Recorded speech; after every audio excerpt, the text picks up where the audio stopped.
Lioxi corridor ရဲ့အချင်းဆုံးနေရာမှာခံတပ်တစ်ခုကိုတီးဆောက်ပြီး၎င်းရဲ့နေရန်တွေပေါ်မှာအင်အားပြင်းအမြောက်ကြီးအများပြားတပ်ဆင်ထားမယ်ဆိုရင်ရန်သူကိုအဝေးကနေအကြီးကျယ်ထိခိုက်ပျက်စီးစေနိုင်ပါတယ်။ဒါပေမဲ့အမြောက်တွေဘလောက်ပဲအင်အားကြီးနေပါစေရန်သူကနေရန်အောက်ခြေအထိရောက်လာတာနဲ့အမြောက်တွေဟာဒေါင်းမတ်မတ်နီးပါးကိုမဖြစ်နိုင်တဲ့အတွက်သူတို့ရဲ့အားသာချက်အများစုကိုဆုံးရှုံးသွားပါတယ်။ဒီပြဿနာကိုဖြေရှင်းဖို့အဓိကခံတပ်ရဲ့အပြင်ဘက်မှာနောက်ထပ်ကာကွယ်ရေးနေရန်တစ်ခုကိုထပ်မံတည်ဆောက်ပါတယ်။ဒီလိုလုပ်ခြင်းကြောင့်တစ်ခုနဲ့တစ်ခုအပြန်အလှန်အကာအကွယ်ပေးနိုင်တဲ့ပြည်ကွင်းတွေဖြစ်ပေါ်လာပါတယ်။ရန်သူတိုက်ခိုက်လာတဲ့အခါအပြင်ဘက်ခံတပ်ပေါ်ကစစ်သားတွေကဘေးတိုက်တောင်းကန်နိုင်အမြောက်တွေနဲ့ပစ်ခတ်နိုင်ပြီးရန်သူတွေကိုပုံခိုစရာမရှိအောင်တိုက်ခိုက်နိုင်ပါတယ်။ရန်သူကအပြင်ခံတပ်ကိုအရင်တိုက်ဖို့ဆုံးဖြတ်ခဲ့ရင်လည်းတင်မစိုးရိမ်ပါဘူး။အပြင်ခံတပ်ကိုအလွန်ခိုင်ခန့်အောင်တည်ဆောက်ထားသလိုအစားအစာလက်နက်နဲ့အခြားလိုအပ်တဲ့ရေခါးတွေကိုလည်းအလုံလောက်တိုးလောင်ထားပါတယ်။တစ်ချိန်တည်းမှာလည်း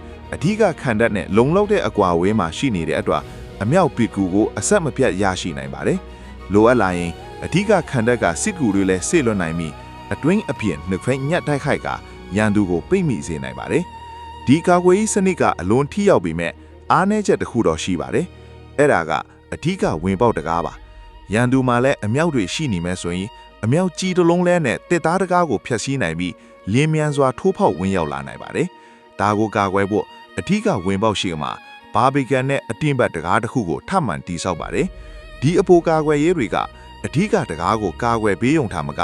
ရန်သူတွေကိုကျင်းမြောင်းနဲ့ဝိုင်းရံထားတဲ့နေရာတစ်ခုတည်းကိုဝင်ရောက်စေပါတယ်။ရန်သူအနှဲငယ်သာအတွင်းကိုဝင်နိုင်ခဲ့ရတောင်နေရန်ဘော်ကလေးသမားတွေကအလွယ်တကူပစ်ခတ်ချေမုန်းနိုင်ပြီးအဲ့ဒီနေရာဟာတေမင်းထောင်ချောက်တစ်ခုဖြစ်သွားပါတယ်။ဒါပေမဲ့ဒီကာကွယ်ရေးတွေကရန်သူမြင်းတပ်တွေခံတပ်ကိုရှောင်ကွင်းပြီးတင်းရရိတ်ခါပို့ဆောင်ရေးလမ်းကြောင်းတွေကိုဖျက်တောက်တာကိုတော့မတားဆီးသေးပါဘူး။ဒါကြောင့်ကီလိုမီတာပေါင်းများစွာရှည်လျားတဲ့ကာကွယ်ရေးနေရန်နှစ်ခုကိုထပ်မံတည်ဆောက်ပါတယ်။မြောက်ဘက်နေရန်ကအဆုံးမရှိသလိုထင်ရတဲ့ Yan Mountains နဲ့ဆက်သွယ်ထားပြီးတောင်ဘက်နေရန်ကတော့ Bohai Sea အထိရောက်ရှိပါတယ်။အဲ့ဒီနေရန်တစ်လျှောက်မှာအကွာအဝေးတစ်ခုစီခြားပြီးခံတပ်ငယ်တွေကိုတည်ဆောက်ထားကစစ်သားတွေနေထိုင်နိုင်အောင်စီစဉ်ထားပါတယ်။ရန်သူရဲ့ဝင်ရောက်ဖျက်ဆီးတဲ့တပ်ဖွဲ့တွေကနေရန်တွေကိုထိခိုက်ပျက်စီးအောင်စ조사လာရင်အနီးနားကစစ်စခန်းတွေကအလင်းမြန်စွာတုံ့ပြန်နိုင်တဲ့အတွက်ကြီးမားတဲ့ပျက်စီးမှုမဖြစ်ခင်မှာပဲတားဆီးနိုင်ပါတယ်။ဒီကာကွယ်ရေးစနစ်အားလုံးကိုအပီးစက်တီးဆောက်ပြီးတဲ့အခါဂုဏ်ယူပါတယ်